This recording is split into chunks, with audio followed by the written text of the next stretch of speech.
Wheat Chex, Rice Chex, and good hot Ralston present Space Patrol!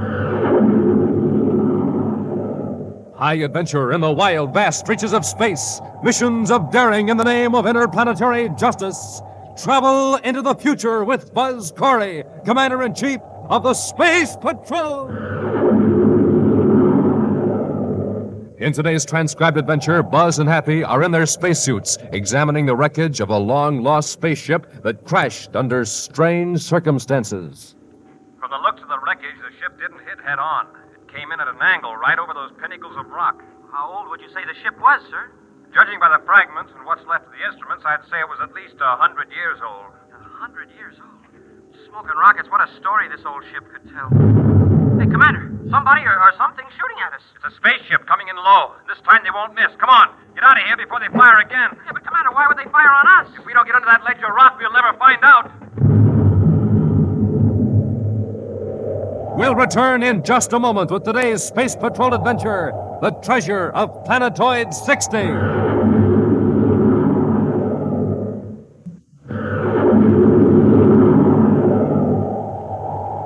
And now, today's Space Patrol adventure, The Treasure of Planetoid 60. Commander Corry and Cadet Happy have just finished inspecting Space Patrol units on the planet Neptune. Now, in the Neptune City headquarters, Buzz is showing Happy a fragment of bluish rock streaked with bands of violet. It's an odd-looking rock, sir. What is it? It's called transplutite, Happy. It was brought here by a gem expert named Hollister. He wanted it examined by the Space Patrol scientists. Transplutite? I don't think I ever heard of it. Oh, very few people have. Outside of a few specimens in museums, no transplutite has been seen in nearly 100 years. Hollister says that yesterday 2 men came into his shop with several chunks of this rock. He couldn't believe his eyes. The men refused to say where they got it. Well, why did Hollister bring it here? Does he think it was stolen from a museum? Yes. We're checking by spaceophone now with museums all over the solar system. Well, then this transplutite must be pretty valuable. Extremely. Not because of the rock itself. It's the arcturium in it that makes it valuable. That's another new one, Commander. And you've never heard of Captain Hartog? No, sir.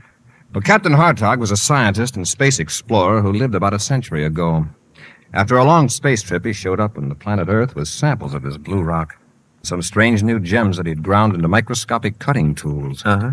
The amazing thing about these gems was that they emitted radiation when a small current was sent through them. They provided their own light for the most delicate analysis under a microscope. Oh, I see.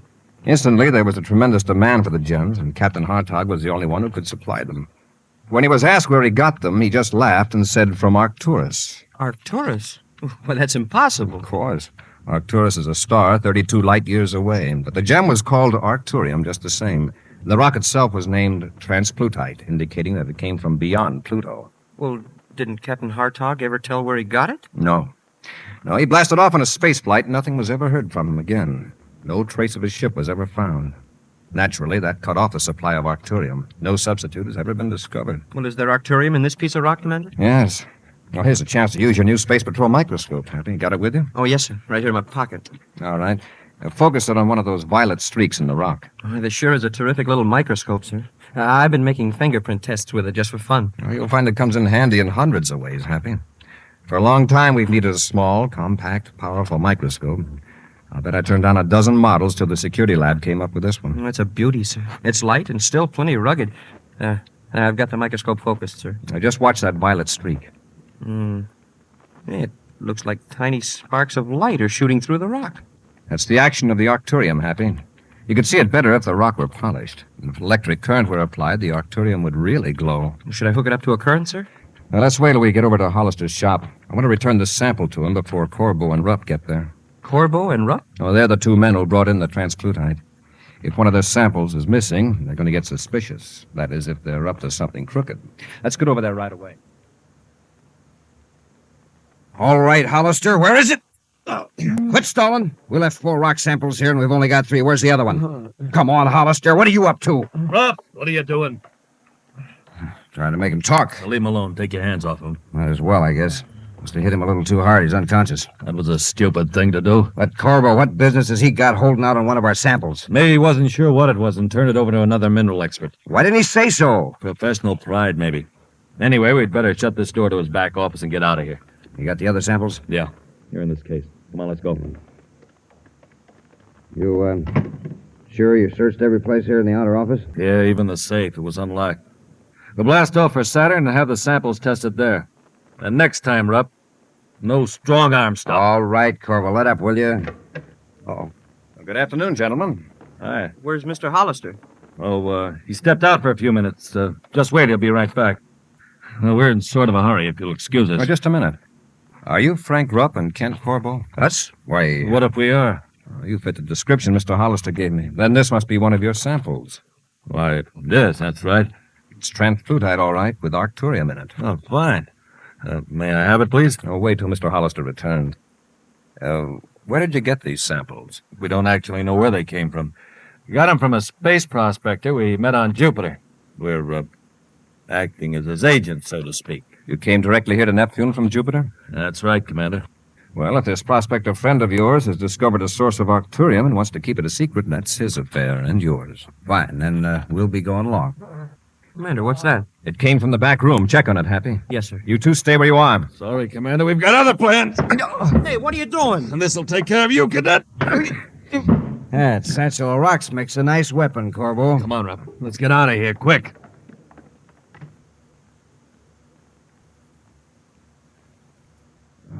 Happy.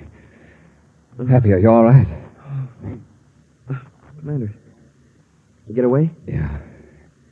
We've only been out a couple of minutes. I'll call the spaceport and have a guard put on the ship. Now, check the back room, Happy. They've probably done something to Hollister. Yes, sir. We'll take care of him, then we'll head for the spaceport.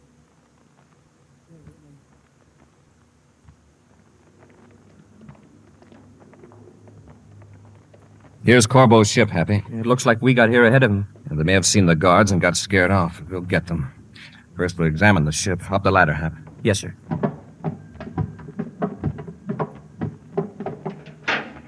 Leave the hatch open after we get in the airlock. Right, Commander. Oh, wait, Hap.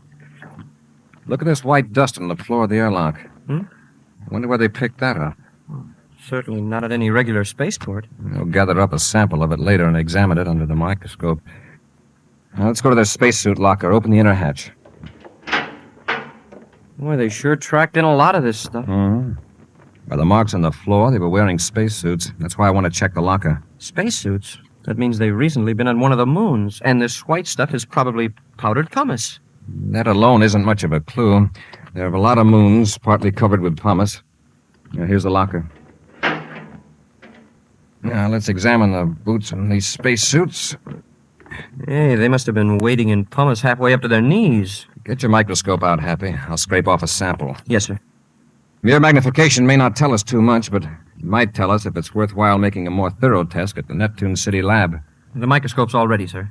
All right, I'll smear a little of this powder on the slide. Slip it into the stage clamp. I'll take a look through the lens. It's in focus now, Commander. There's some dark flakes of something mixed with the powder. You want to see? Oh, thanks. Uh-huh. It'll take a spectrographic analysis at the lab to tell us exactly what those flakes are. Yeah, then we'll have a line on where Rupp and Corbo have been. We'll also disconnect their vector computer and take it with us. The vector computer? Yes, if they didn't clear the settings after they landed, it may show us exactly where they were before landing on Neptune. Let's take these spacesuits.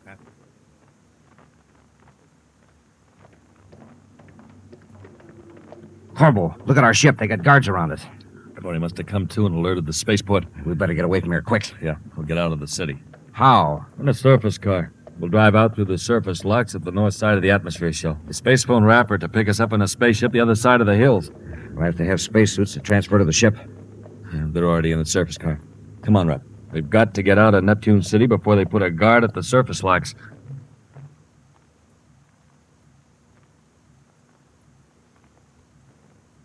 I just checked with the infirmary, sir. Mr. Hollister's okay, and he's on his way back to his shop. Good. Reports have come in from the museums, Happy. No transplutite exhibits are missing. Well, I don't get it, sir. If Rupp and Corbo didn't steal the transplutite, why would they beat up Hollister and attack us? What have they got to be afraid of? I think I've got part of the answer, Happy.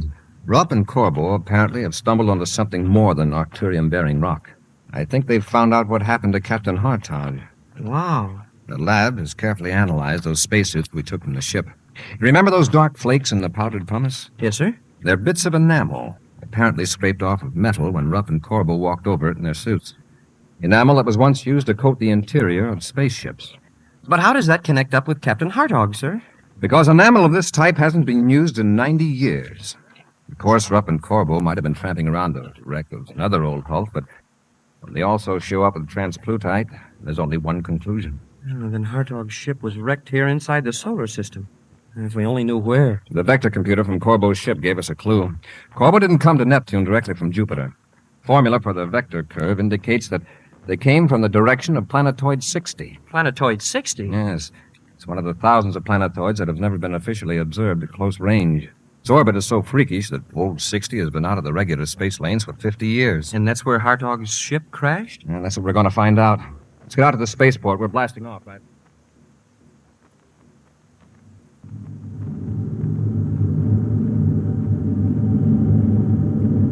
Cut our velocity, Happy. Even at this distance, it won't take us long to completely circle the planetoid. Yes, sir. Sure, it's small. Not more than 10 miles in diameter. Oh, I think I see something in the view scope, sir. Sort of a dark area on the white surface. You're right. Increase the sensitivity. More. Hold it. It's a wrecked ship, Commander. What a crash that must have been. Chunks of the hull are scattered all over. We'll put on our spacesuits and set the ship down. I want to get a close look at that wreckage.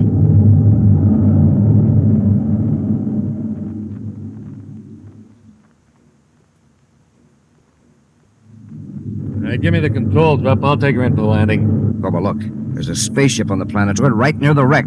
That's Corry's ship. Terra 5. How did he know this is where Hartog crashed? I don't know, but this is a good chance to get rid of them. You mean blast his ship and leave him stranded here? Oh. Look, they're in spacesuits poking around the wreckage. We'll blast them with a space cannon and land. You blast off in Corry's ship. What for? We don't want anyone to find a trace of Corry's ship on that planetoid. When you're out in space, I'll join airlocks with Terra 5 and you come aboard. Then we'll cut Corry's ship loose. I get it. They'll find Corry's ship maybe, but they'll never know what happened to Corry. Right. We'll be able to keep searching Planetoid 60 for the rest of Hartog's treasure. All right. Train your gun sights on Corry.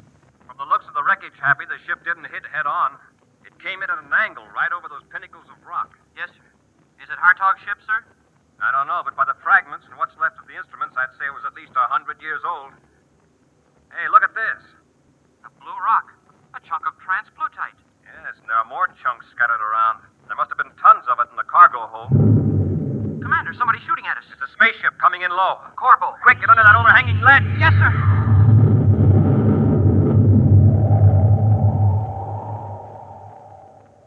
We'll return to Space Patrol in just a moment.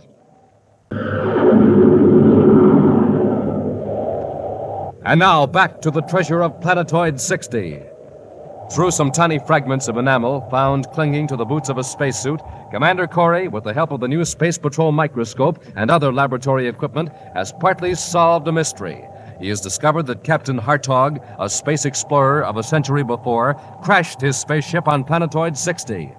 While examining the wreckage, Buzz and Happy were attacked by Rupp and Corbo, who fired blasts at them from their space cruiser.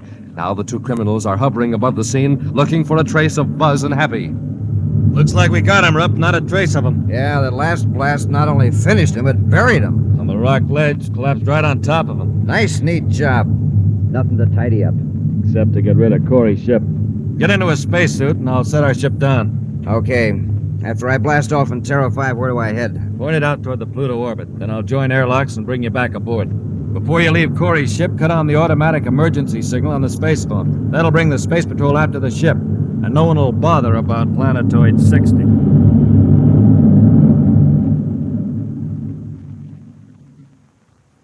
Happy, can you hear me?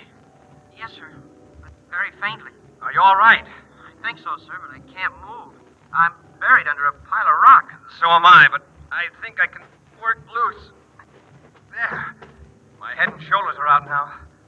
Lucky these helmets and suits are built to take a lot of punishment. I'll be free in a few seconds, Happy. Once you're able to move, these rocks aren't heavy. There isn't much gravity on this little planetoid. There. Now, Happy, Oh, I see the top of your helmet. They sure came close with that space cannon. I was sure that last blast was our finish. Evidently, Rupp and Corbo thought it was, too. Here, I'll roll these rocks away from around your helmet so I can grab you under the shoulders. There. Now, you Here we go. Thanks, Commander.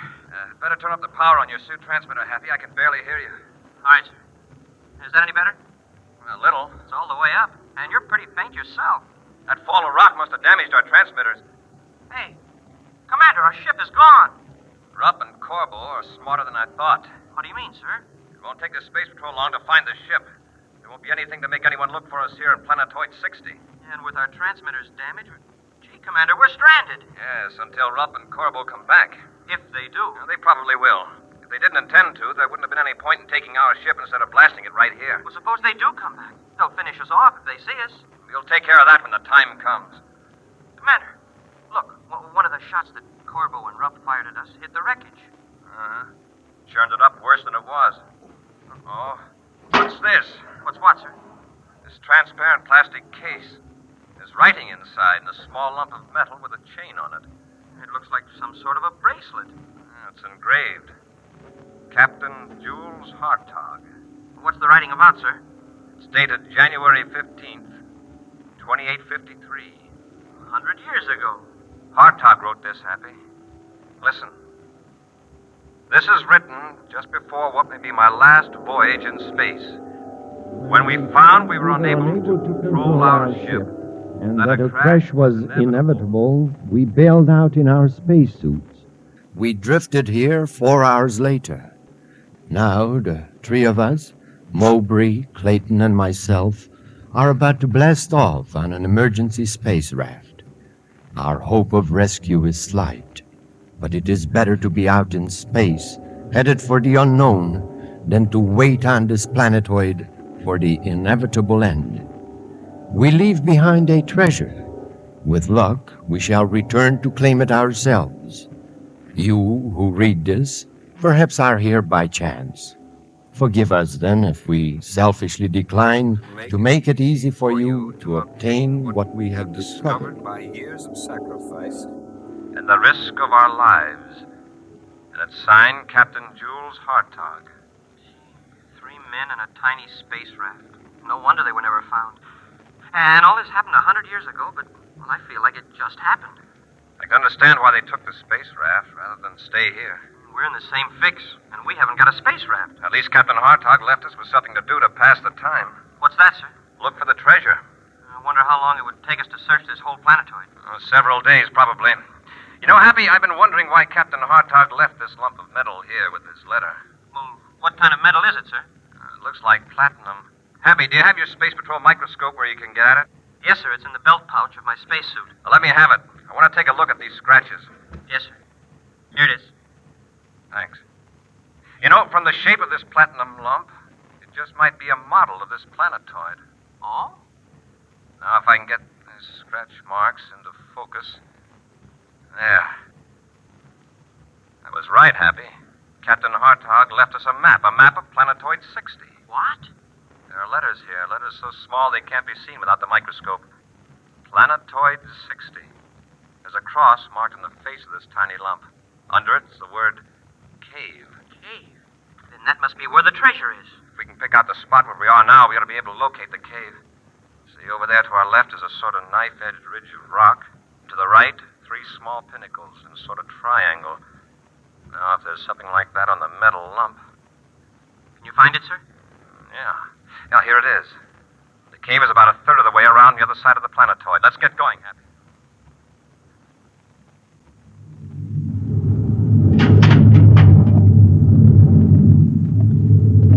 Okay, Corbo. Before I left Corey's ship, I turned on the automatic emergency signal on the spaceophone. You can cut the Terra 5 loose now. All right, Rupp. By the time the Space Patrol picks up the signal and comes to investigate, we'll be thousands of DUs away. You sure it's safe to go back to Planetoid 60 right away? Sure, with Corey's ship out near the Pluto orbit, Planetoid 60 would be the last place they'd look for Corey. Then let's go back and load up all the transplutite we can find.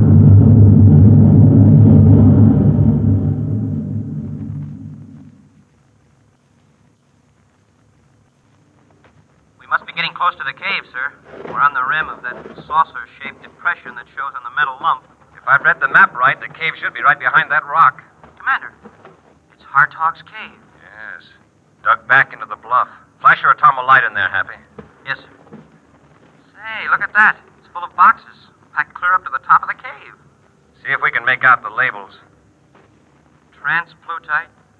Transplutite. Most of these on the left side seems to be transplutite, sir. Millions of credits worth. Wow. Catch the light up there in the wall of the cave, Happy. It's an astrogation chart. Yes, the solar system, with one orbit marked in red. It must be a comet orbit, sir. It loops clear outside of Pluto and then comes in fairly close to the sun. Once every 100 years. Happy, that isn't a comet orbit. It's a planetoid. Look what the chart says. Hartog Planetoid. He named it after himself, I guess. That must be the original source of the transplutite, the rock that contains arcturium. And he used Planetoid 60 as sort of way station and storage place. Right. If we could only get this news to the... Hey, Commander, look. The spaceship. Corbo and Rupp are back. Oh, they'll probably land back at the wreck, and here we are 10 miles away. Let's hurry, Happy. Maybe we can get back there before they blast off. Yeah, on this low-gravity planetoid, we can make pretty good time.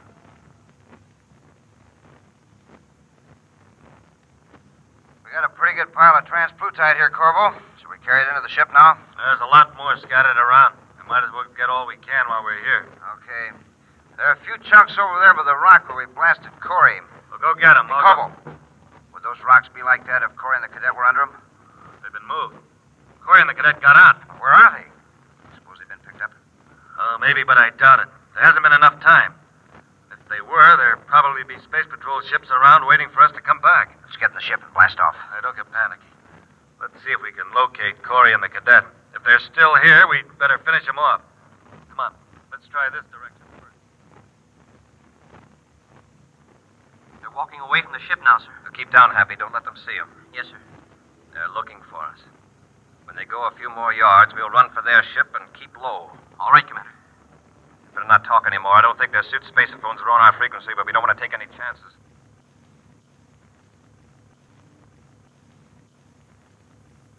I hear them in the airlock, sir.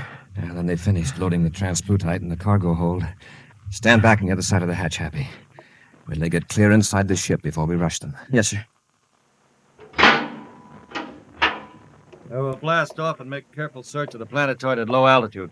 Yeah, it won't take long to find them on this dinky hunk of rock. You're right, Rupp. It won't take long at all. Rupp, go for your ray gun. Oh, no, you don't.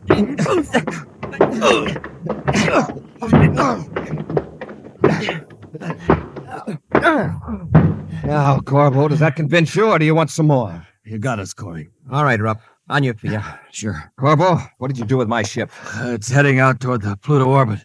The automatic distress signal on the space phone. I'll check on that with the receiver after I lock you men up. Incidentally, Corbo, I thought you might like to know that there's more arcturium here than you ever dreamed of. What do you mean? We found a cave full of it. Yeah, and an astrogation chart of the planetoid where Hartog got it originally. You would have had a share of it, Corbo, if you'd played straight. Rupp and I figured Hartog used Planetoid 60 as a storage base. But how'd you find the cave?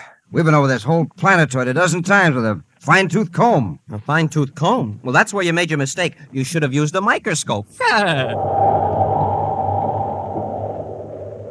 An action preview of next week's exciting Space Patrol adventure in just a moment. And now, a preview of next week's exciting Space Patrol adventure. Buzz and Happy are in a space platform off the Mars orbit, investigating the theft of supplies from the emergency space station. Right now, they're walking down a corridor toward the control compartment. The automatic camera in the control compartment should have a film of all ships that docked at the platform, Happy. Commander, what's that? A meteor warning system. A meteor's on a collision course. Well, can't we cut on the power and move the platform? It's too late. We're hit. Join us again next week for the exciting story, The Winged Spies of Venus, when wheat checks, rice checks, and good hot Ralston again present Space Patrol!